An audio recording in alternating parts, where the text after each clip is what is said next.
We've been quarantined for a week and a half. Meanwhile, Big Ben has been quarantined apparently for an entire year. Yeah. He looks like Tom Hanks in Yes, Castaway. Yes.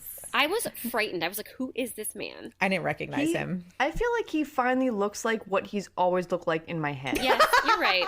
Like he is his final form right now. He's made it to the boss level. This is the Big Ben I've always pictured, and now he's just living it. The slob that he is. Yeah, I found it very hypocritical that there was a Pittsburgh fan, a Steelers fan, making fun of Baker's push-ups. And I was like, man, this is bold because your quarterback came out looking like a homeless creep. He hasn't done a push-up since 2003, I promise you. Oh my gosh. Yeah, the sporting world, there's not a lot going on. And but I do have to give a shout out though to our Browns owners, the Haslams, because they did announce a $1.5 million donation yesterday that goes to the COVID-19 relief efforts. Mm-hmm. And I think we can all acknowledge that the Browns' record has been less than ideal since the Haslams took over. But I don't think any of us can deny everything that they've done for the community of Cleveland as well as the entire state of Ohio. And I found it so fascinating that people were still commenting that this wasn't enough, and them donating $1.5 million was the equivalent of us donating like $57. I mean, come on, people. Like, can you just be happy? You know, I wanted to comment on this, like, in the worst way, because I appreciate when people do stuff like this. They don't have to. The Haslams didn't have to do that. People are like, well, they should have given more.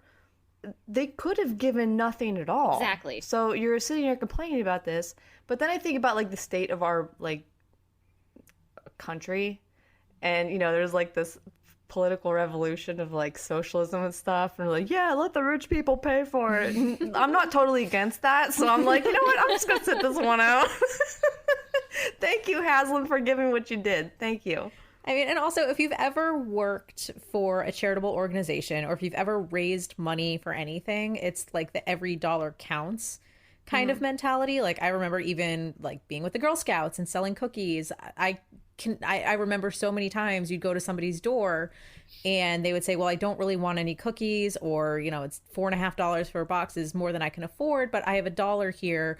I'm willing to give $1 to your troop. You know, like, that's the kind of thing where, you know, like, $1 doesn't seem like a lot, but, you know, in the long run, if every person who didn't want a box of Girl Scout, no, I mean, everyone wants Girl Scout cookies, but, you know, if you have someone who can't really afford that kind of luxury, which, you know, I grew up in a very poor neighborhood, so that was not out of the ordinary, but for them to be like, okay, but I'm still gonna try and find a way to give to you anyway, even though it's not much, it adds up.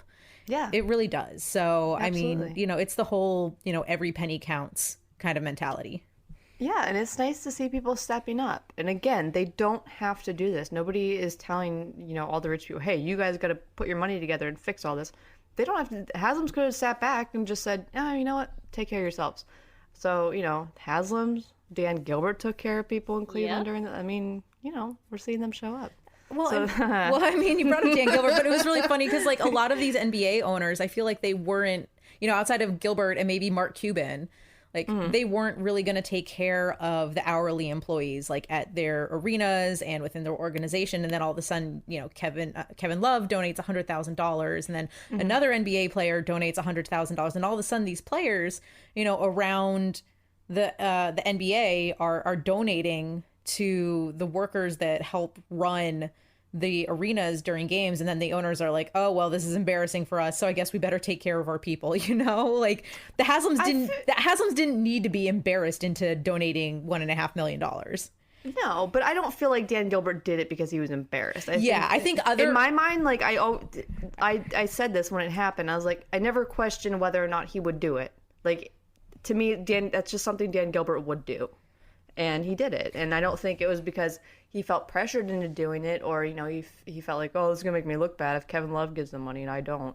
I just felt, he's always done a lot for Michigan, like Detroit area. He brings a lot of revenue to Cleveland. Like, he just seemed like the kind of person that want to give back to the community. And kudos to the Haslams for following suit. Well, yeah, and I wasn't trying to pick on Dan Gilbert. I think I was, using that as like a general example, because there were a few NHL teams. Like, I want to say it was like the Jets and the Senators, I think, were two NHL teams that were not going to pay their workers for time lost, and then there was some pretty horrific public backlash, and then they backtracked on it. So those are the kinds of owners that I'm thinking of, which were some of the NHL's owners, a few of the NBA owners that had zero plans of taking care of their people until all of a sudden it was like, well, it's the right thing to do. Like, this is something you should do. So I'm glad that Gilbert didn't have to be embarrassed into it. I'm glad that the Haslams didn't have to be embarrassed into it. So I think that's something that we can be proud of in Cleveland.